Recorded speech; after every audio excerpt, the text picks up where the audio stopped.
The problem we are addressing in this lecture is the following. If we are given two states, psi and phi, let us say they are qubit states, so they belong to the Hilbert space H2, and they are not orthogonal.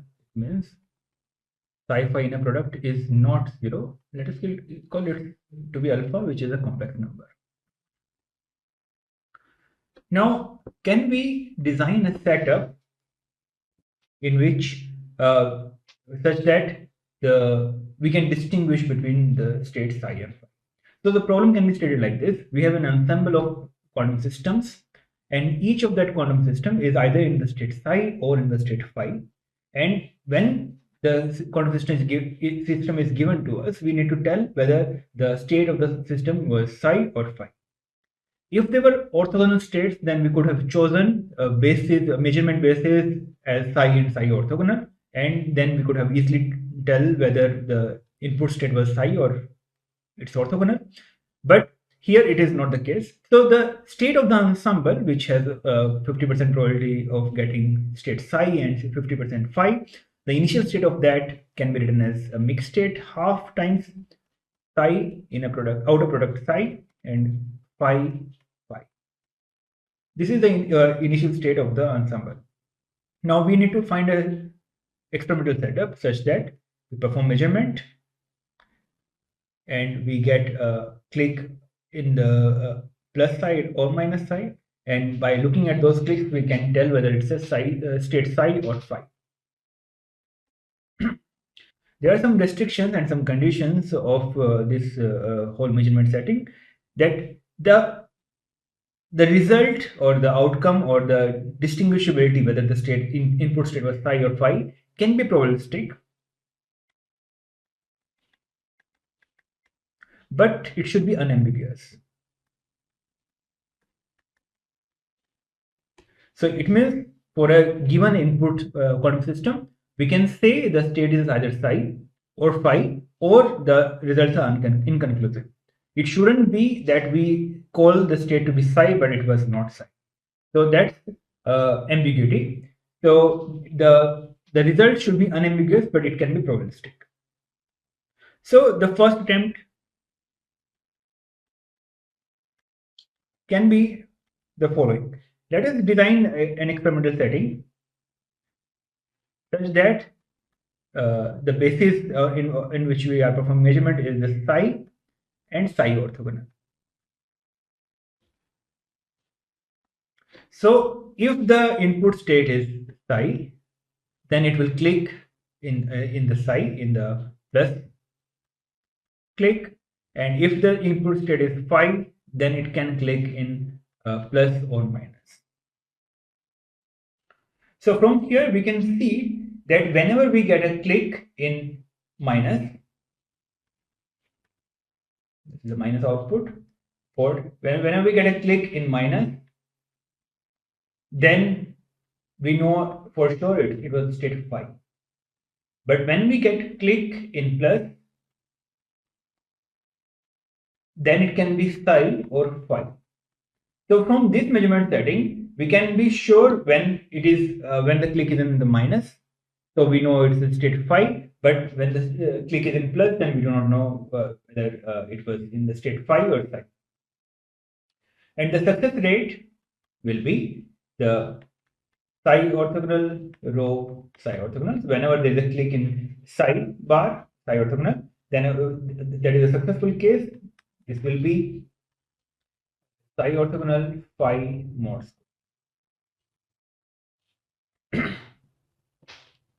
And this we can write as half phi psi orthogonal phi. We know that psi outer product psi plus psi orthogonal is identity.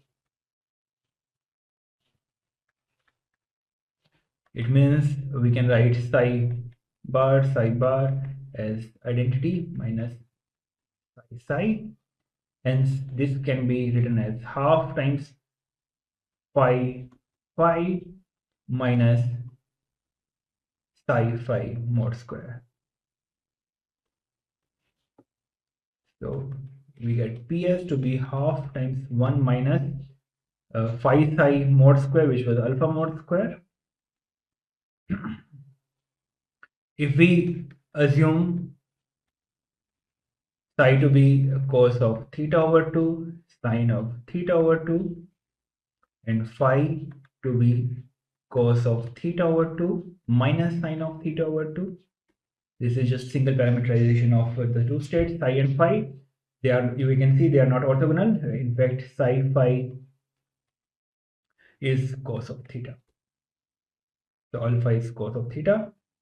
And with this choice, we get sine square theta over 2 as our success probability.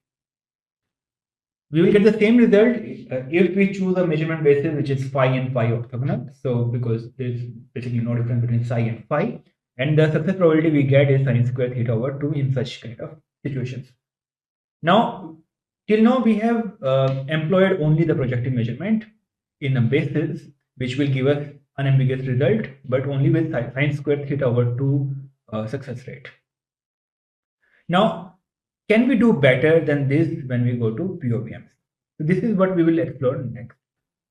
Let us say we have an ancilla, and initially it is in the state 0, okay, and the total state of a total Hilbert space is system tensor ancilla. So our total state is psi tensor 0, or let me call psi tensor 0, or it is phi tensor 0. So the state is cos theta over 2, 0, 0, plus minus sine theta over 2, 1, 0. Because we can write psi and phi as cos theta over 2, 0, plus minus sine theta over 2, 1. So this is the psi initial of the system and ancilla. Now let us say we can find a unitary which acts as follows. If it acts as cos theta over 2, 0, 0, then it will give us sine theta over 2, 0, 0, plus root cos theta 1, 1. And if it acts on 1, 0, it will give us 1, 0. If it acts on 0, 1, it will give us 0, 1. And when it acts on 1, 1, we will get something orthogonal to this state. So let us say such unitary exists. Okay, we know it will work. That's why I'm giving you this unitary. Then we will examine this unitary later on. So what we have here is when we apply u on psi in initial, we get cos theta to cos theta to cos theta over 2, 0, 0 will go to sine theta over 2, 0, 0 plus root cos of theta 1, 1, and plus minus sine theta over 2 will go to 1, 0 will go to 1, 0. We can write it as sine theta over 2, 0 plus minus 1 cancels 0. These are the first two terms, first and last term, and the middle term cos of theta 1, 1, which can be written as 1 tensor 1. This 0 and this 1 is the state of ancilla, and this is the state of system. Now, if we perform measurement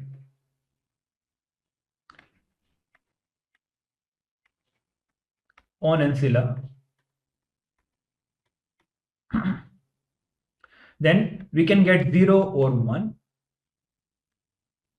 If outcome is 1, then the state of the system collapses to 1, and we have no idea whether this 1 came from the psi or phi.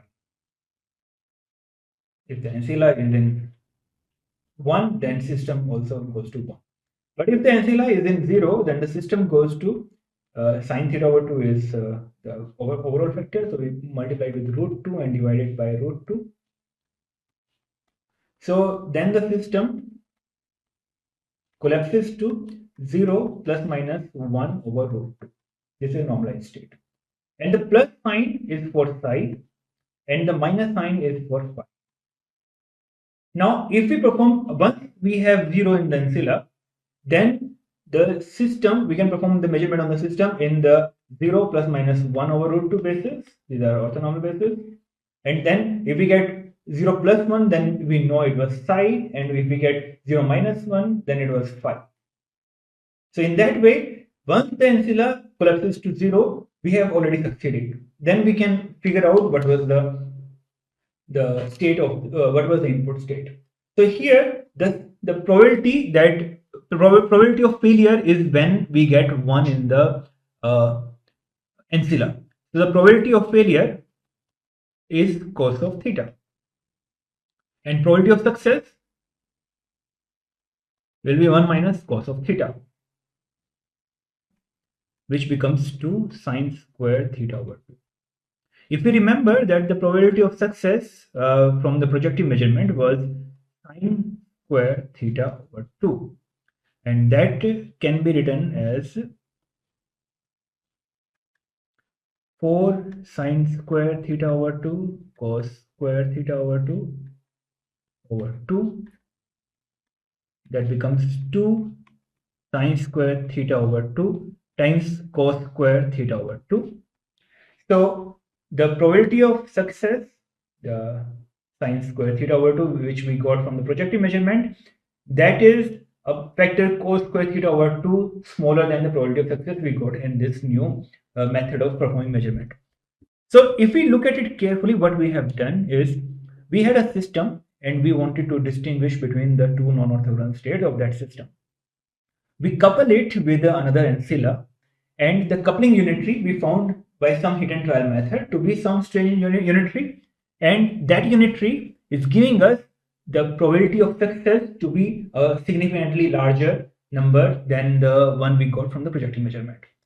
It doesn't matter how we got that unitary, but that unitary is showing us that generalized measurements can give us results which are much better than the projective measurements. This is one example of showing the power of the projective measurements.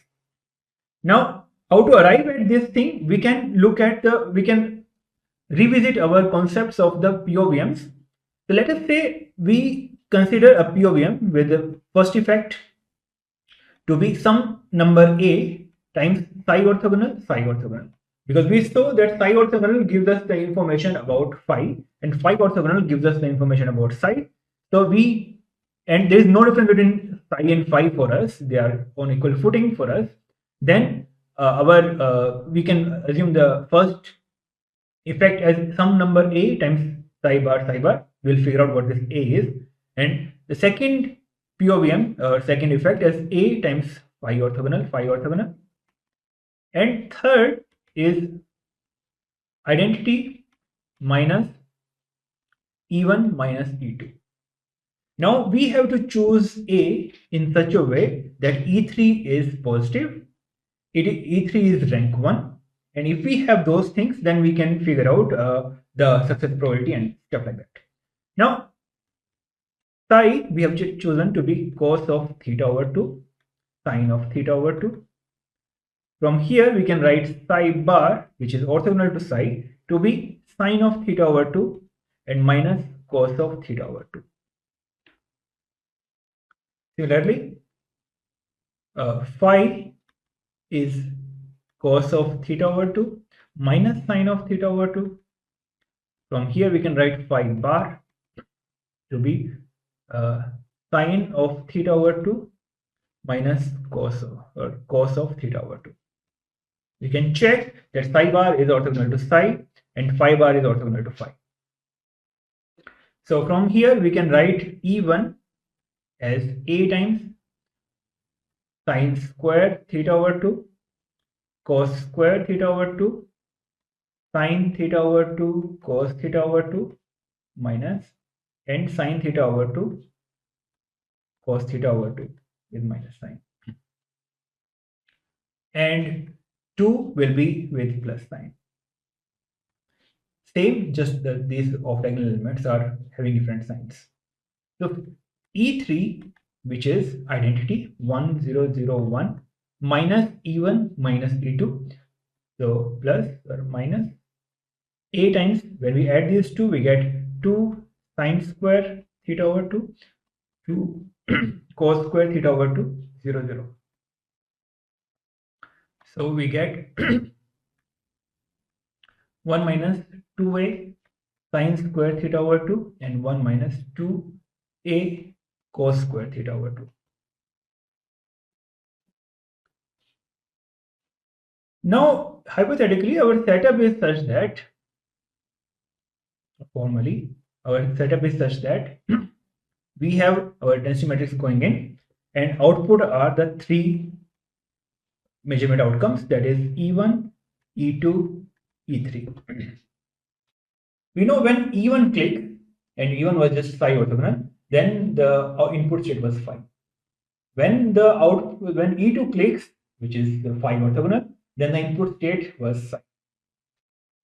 And when E3 clicks, then that's the failure.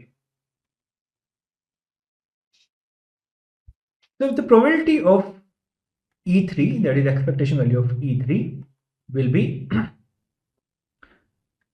trace of E3 times rho, and rho is half times psi plus phi.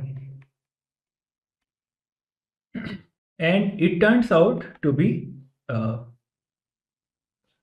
the P3 will be trace of identity minus a psi orthogonal minus a phi orthogonal times rho, that will give us 1 minus a times half times psi orthogonal phi mod square minus a times half times phi bar psi mod square, and these two numbers are same, and these two numbers are sine square theta. 1 minus a sine square theta over 2 minus a sine square theta over 2. So total is 1 minus a sine square theta over 2. So this is the failure probability. Now from here we see that we can make E3 rank 1 by making either this element 0 or this element 0. So it means if we make a to be 1 over 2 sine square theta over 2, then we get E3 to be rank 1, and if we choose a to be 1 over 2 cos square theta over 2, then E3 is rank 1. We substitute both of them in this, then P3 becomes 1 minus sine square theta over 4 sine square theta over 2. There is no over 2 here because they are half they cancel. So 2. And that is 1 minus sine square theta can be written as 2 sine square theta over 2 or cos square theta over 2 over sine square 2 sine square theta over 2. This is 1 minus 2 cos square theta over 2.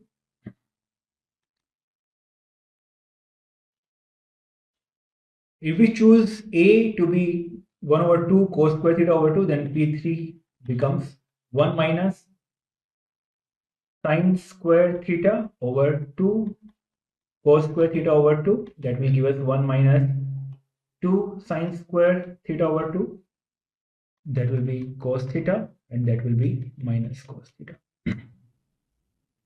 So from here we can see that the choice a to be 2 cos square theta over 2 gives us a valid probability of, because probabilities cannot be negative and we are choosing theta to be in the range that cos theta is positive. So this is not a valid probability, so we get the probability of failure P3 to be cos theta for a choice of a equals 1 over 2 cos square theta over 2. So the probability of success becomes 1 minus P3, which is 1 minus cos theta, which is 2 sine square theta over 2. This is precisely what we got when we chose that unitary, which looked strange at a moment, but it seems like that gives us the same result as we get when we use the POVM technique. So in that way, using POVMs, that too 3-outcome POVM, we can find a better distinguishability method of two non-orthogonal states, and the results are strikingly different from the one we had from projective measurement.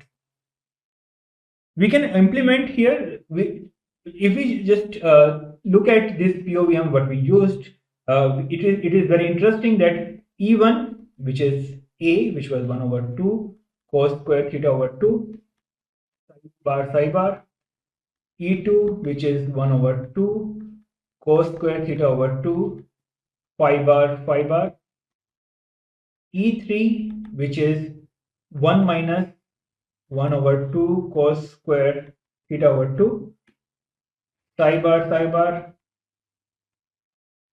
minus phi bar, that is just 0 0 with some coefficient, and that coefficient is, that will be 1 minus 10 square theta over 2. So from here we can see that we have three unit vectors which are not normalized. One is u1, which is 1 over root 2 cos of theta over 2 psi bar, u2, which is 1 over root 2 cos of theta over 2 phi bar, and u3, which is square root of 1 minus 10 theta over 2 0. With these three, we have these three vectors which are not orthogonal, but they have the property that sum over I, ui equals identity. So they form a POVM, this ui. Now, by using Neumark dilation theorem,